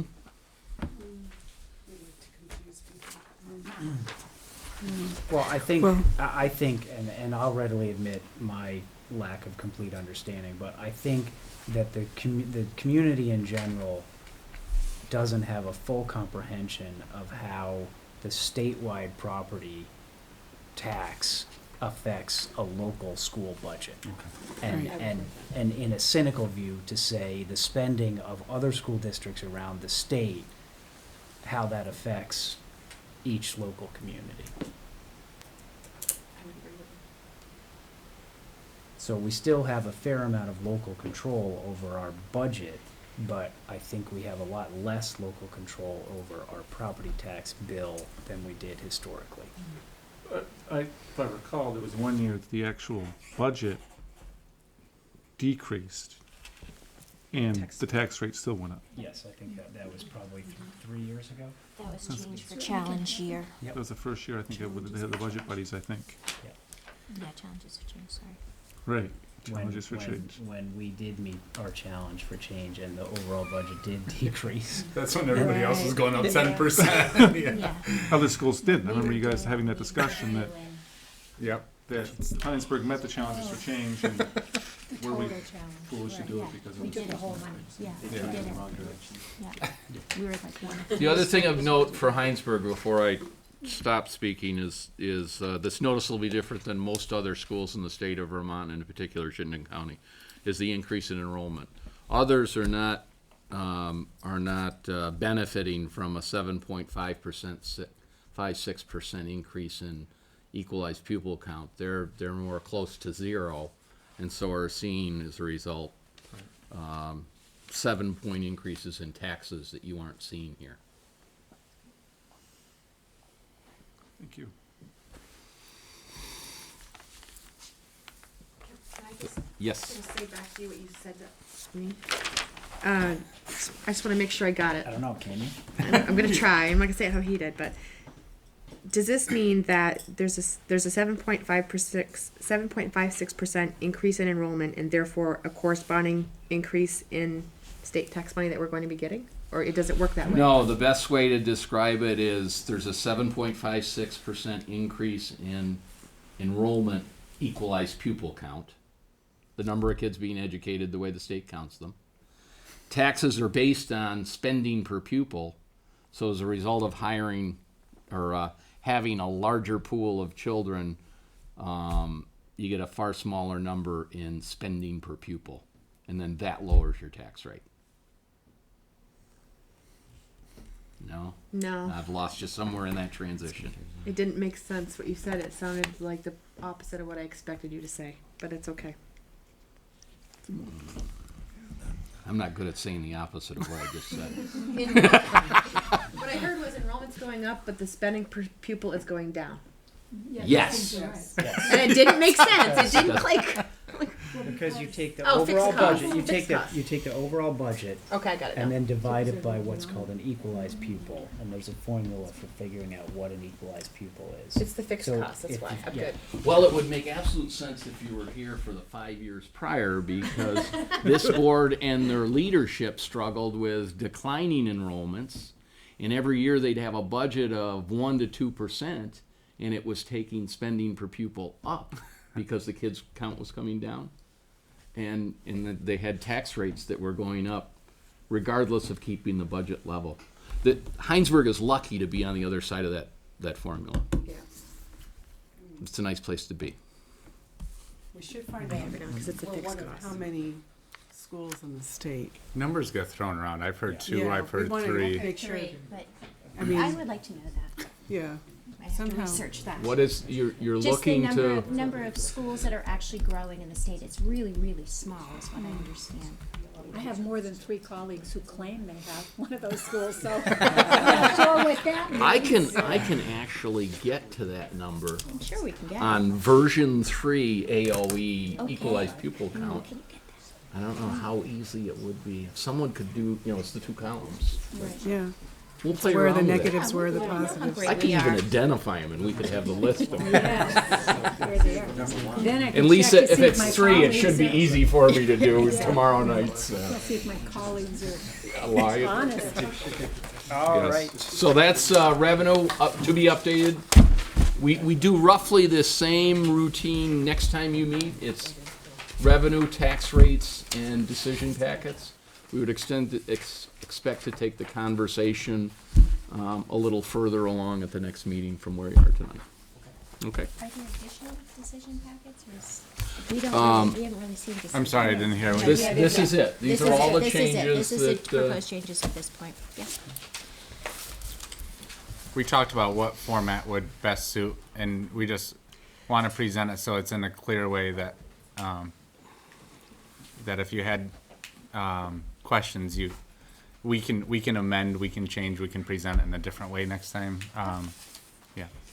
So, it would, are you looking for input on that now, or do you want us to send an email, or, I mean, for me. Either, yeah. For me, it would be helpful to have, current FTE change to whatever the proposed FTE is, so, going from 1.0 to 0.5, or 1.0 to 3.0, whatever. So it's helpful for me just to see the change from one to another.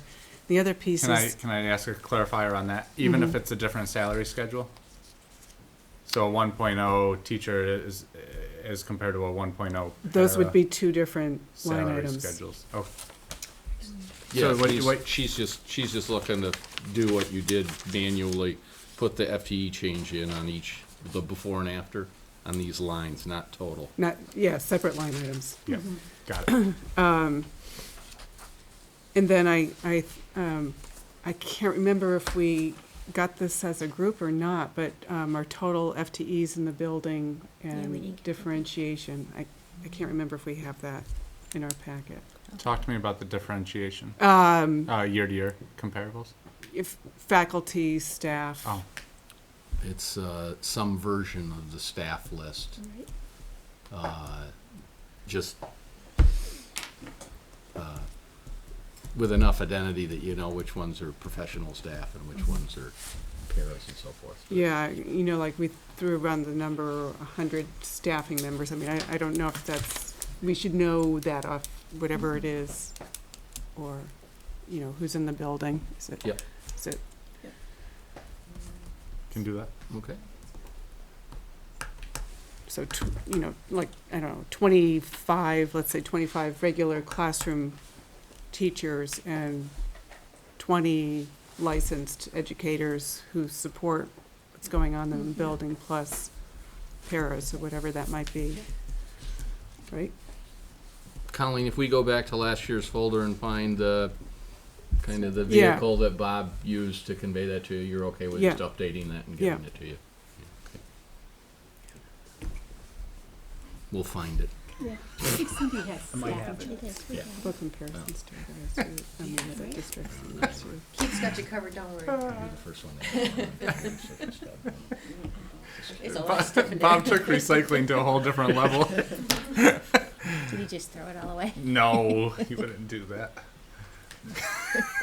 We have our It's ways. heavy carrying the binders around. All right, any other questions or comments on revenue or tax implications? All right, 4.1.4, this is the new agenda item that we added to discussion matters on the sidewalk. Colleen, you wanted to add it, do you want to introduce it? I'll introduce it. So, at our joint select board school board meeting last Monday, I was a little bit surprised to hear the conversation about the sidewalk crossing from the west side of 116 across Silver Street at the top of the T to 116 in front of the school. And I have some sense that it's almost a done deal, or it's scheduled to go ahead. And there was a lot of concern expressed about safety on that particular potential planned crossing, or that planned crossing. And I wanted to revisit it. I just, going back to 1996 and so forth, there have been a lot of discussions related to sidewalks in the village, and there have been lots of discussion about how kids move from the west side of 116 to the school, and there have been a number of different interpretations of what would be best, but I don't think that anybody really wanted people to be running across what's referred to as the zipper, or The zipper. the zipper. And because of the numbers of concerns that were expressed by people during the meeting, and then after, and it was kind of new to me, I thought we should revisit it. And then I learned that supposedly someone from the school was on the committee that was moving that agenda forward, and board members not being aware of it, and administrators not really being aware of it recently. And I could be completely missing conversation, but I thought that it would be helpful if we had, if the board had some conversation about it. If there are concerns, what's our position and what can we do? Interject here. I think phrasing it, moving the agenda forward, is probably the wrong. She was sitting, my understanding was, I can't remember her name, but she was sitting on the committee as part of this group that was meeting for Safe Routes to School. And what we were told, were you there? Yeah. When we met with the town manager and, what's Rocky? Rocky Martin. Rocky Martin. Yes. That this was a done deal, that the VCAT holds all the cards, that because it's all their money.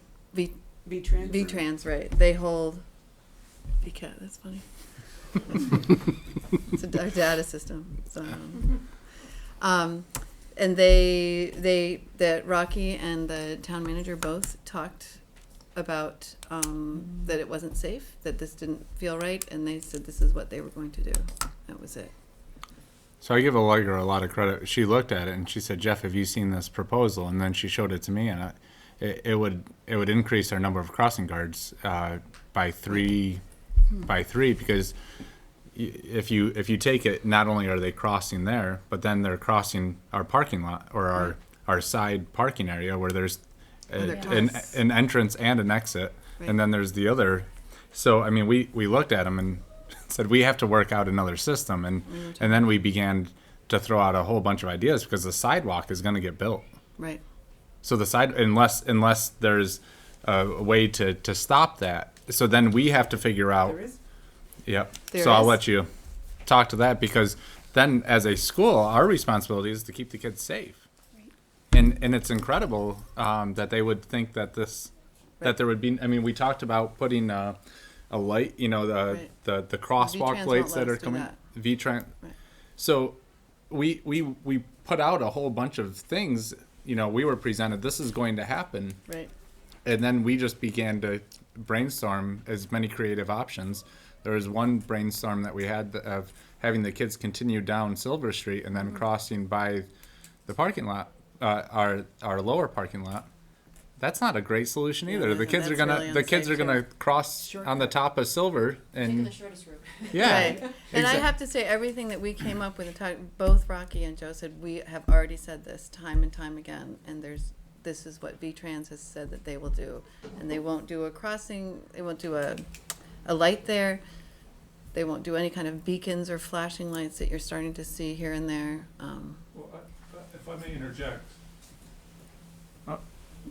that may be true, but there was discussion at the select board meeting that it seemed like the select board still had some leeway whether to go ahead with the project or not. Was that the gut feeling you folks got? Because the select board was discussing, right. Right. So, maybe the plan's a done deal, but I think there's still the ability to decline to do the project, because that's what Tom Ayer spoke about, is why go ahead with a bad project if it's a bad project? So I think, just further on, I think going down Silver Street to crossover is bad. The bridge is right there. Yeah. That bridge is, I go across, my personal experience is going across that bridge. It gets icy. That's a bad spot. And frankly, I don't want to fund putting a sidewalk from Silver Street up beside our parking lot to the school. I don't want to pay for that. Kids aren't gonna use it anyway. Well, right, probably. They're taking the shortest path. Probably so. I think sometimes less is more, and I think as a body, we need to at least voice our concerns to the select board. Yeah, I would take it a step further. I would think that it's time for us to write an official letter from the school objecting to this proposal and sending it to the select board, the zoning board, the school, And directly town to administrator, V-Trans. and And I directly think to our, V-Trans. and I think our And to whomever. local, our state and local reps. It should come from the board. not Betsy, the you have to Oh, administration. it doesn't come from the, I so. think it should come from the board. I think it has much more Sure. I think impact from the board. So, do we need a motion to this effect? But I think that this is crazy. You Yeah. know, it's just an accident waiting to happen. Yeah. I mean, over the years, we've talked about so many different options for kids to move across 116. Rob Bast had a great idea years ago and wanted to put a tunnel under 116. It's probably never going to happen, but, I mean, well, UVM has a tunnel under Yeah. Main They Street. didn't have it happen at UVM either, so they did. How many kids are we talking about? But that's not going to happen, but trying to slow traffic down in the village, there have been, installing curbs and lights and, Paul, I'm sure you're familiar with things that have happened in your neck of the woods with trying to slow down traffic, but, in front of the school, it's been a challenge. And so we have stalled projects before. I mean, this is going on 20 years of stalling projects, so. Will you guys write a letter? Well, it comes from the board. It should- I didn't say Okay, I I just wanted to wouldn't make sign sure it. that I'm was saying, correct. will someone Right. write For it? somebody Right. to ghostwrite it. It sounds like we need an attorney to write it. I know several good ones. I know a very good one. I'd be happy to write it. I think it's a I'm happy. very I just short- need, Yeah. I just need I don't know the details of the project to put down on a piece I of would agree paper. with Bill too, talking to Bill Lippert and people, I mean, this is, Right. I ride my bike through there and as an adult almost get hit by cars and I'm extra cautious, I can't even imagine. You may have what it was. already been hit by a I have, car. well, not there, other places. As I was talking about to my kids, the light, the sunlight, Yeah. sometimes it will Yeah. completely blind you right at that curve. It's a terrible idea. Yeah. So I think we Horrible. probably ought to have something for the record to reflect the That we're opposed. school board's opposition to this. So, and I think we ought to have something on the record, so we should make this an action item. And I would entertain a motion to deliver a letter objecting to this project on behalf of the school board and authorizing the chair to sign it. I make that motion. I'll second that. Thank you both. All those in favor? Can the letter be shared with us before it goes out, just so we can get a look? Of course. All those in favor? Aye. Aye. Any opposed? Motion Date carries. Any sense, Bill, from your talk with Tom about when they're gonna do something? Maybe if we could get the time frame from, I'll call Yeah, Tom do- here. I'll try to do it. You get some before- details and I'll call Jeff. Well, it's Okay. scheduled for summer work, right? Oh, I was thinking the next couple of weeks, but Yeah. I'll try It's to get it scheduled for before. summer work, Yep. so. Yeah. Yeah. We So- want to get off their schedule. Extending that sidewalk. I'm just trying to visualize who it's helping. Yeah, that I was mean, the other. is it yeah. it's just those 4 houses, right? It's 11 houses that count Or- between the end of Charlotte Road and the end of Silver Street. Street. It's 11. 11 structures. So everybody else coming from, like, your neighborhood would cross Either near cross at, right at our at the light. neighborhood or cross over by the town hall, Right. over by, Lampman's. Right, okay. So, and someone also suggested contacting the local representatives. Does that make sense too? Well, the letter should- can go to all of them. Okay. We should Yeah. copy Copy them. on the letter. senators and reps.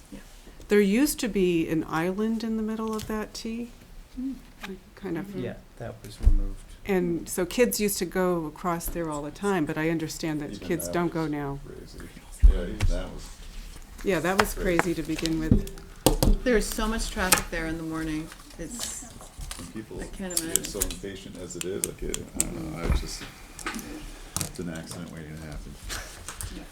All right, consent agenda 5.0, we have 2 sets of minutes to approve from a special meeting, budget meeting on the 2nd, as well as the joint meeting with the select board on the 9th. Is there a motion to approve those minutes? Thank you, Bill. Any second? were those attached? I didn't read them. I wrote one of them, but I have to admit I didn't read the 12 too. Were those, can we delay these because approving them till next time? Because I don't remember seeing them attached. I do not object to that. Do we need to have, we don't need a motion for that. No, do you we? can just Yeah. postpone. Let's postpone it. Postpone. I didn't So read them. you need to have them postpone. resent to you? I didn't, I Right, didn't, but I think must, we- wanna I make think we sure might that- too, so yeah. resend were they those minutes. attached? I just didn't open them. Yeah. I didn't look at that. Unless you busy. guys want to, you can Let's approve it. resend. Yeah. Sorry about that. Sorry. So, do I need to resend, or do you want them with the next agenda for the 13th? Is that Yes. sufficient? Yeah. To both. Yes, to both. You Sure. won't remember that I gave them to you tonight? No, send them. Is this, who is this for? Huh? Keith? That's for you. Oh, to read. Oh, you're giving. Those are the 2 minutes you're missing. Thank you. They'll be more valuable. 6.0, next meeting dates. Our next budget meeting is on January 13th. And another budget hearing is on January 15th, at which we're hoping to approve the budget for next fiscal year. CSSU board chairs, January 2nd at 8.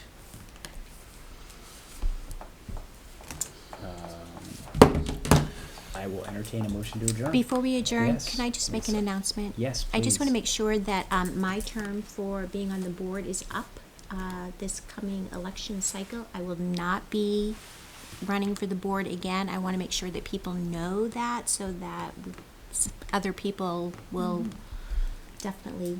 Could I just take the opportunity to say Nope. that Budget Buddies Oh, have Budget been Buddies. really good Yeah, right.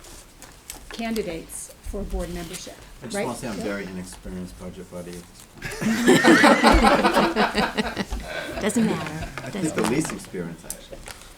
Well, there's 2 of us that can't be on it, so. Right. Well, So we'll have the 3 of you wrestle on the carpet when we're done. Quick, back up. Why is everyone tying their shoes? Well, Thank you, Lisa. You've been a thank great you for Just saying, make sure. thank you for saying that, Elaine, so I didn't have to. And Lisa, thank you for No your worries. service. Can you remind me again, 6 years? this is my 6th year. 6th year. Thank you. Thank you for your board service. What will With- you do with all your time?